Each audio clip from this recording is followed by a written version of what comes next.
In this video I'll show you how to graph data in a spreadsheet program. In this case I'll use Google Spreadsheets, but you can also use Microsoft Excel. Excel is a little bit more powerful, but most of the steps are the same. So for instance, I already have some data here, easily collected in columns.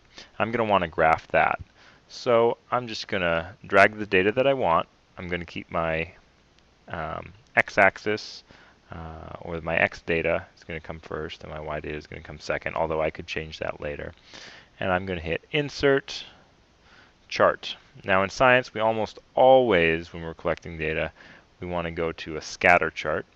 And in this case, the first format option is the one that I want. And I'm just going to hit Insert. Now that was fairly simple, right? To edit it, a lot of the editing options are already available. So my chart title, this is going to be period, verse, length. I can hit Enter, and it applies there. I can also remove my legend if I want, although I should go through the advanced edit options to show you what you can actually do.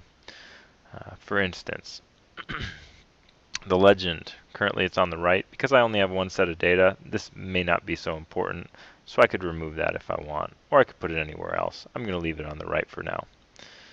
As I scroll down, it gives me my axes options. Now, both axes are listed here. They're just under the different drop downs. So I'll start working with my horizontal. My horizontal axis is going to be my length, and I want to title this and include my units.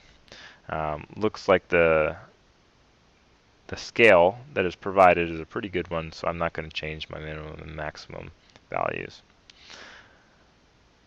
I can format my labels if I want to. Very similar to other programs. I can include more grid lines or fewer grid lines. And now as I go to my vertical, I want my vertical axis to be called period. And that is in units of seconds. And again, I could make any changes that I want to. Now, if I want to my single period series, this is just a nice way of saying all the data points in this group. I can make those whatever color I want. This is useful if you have more than one series graphed in your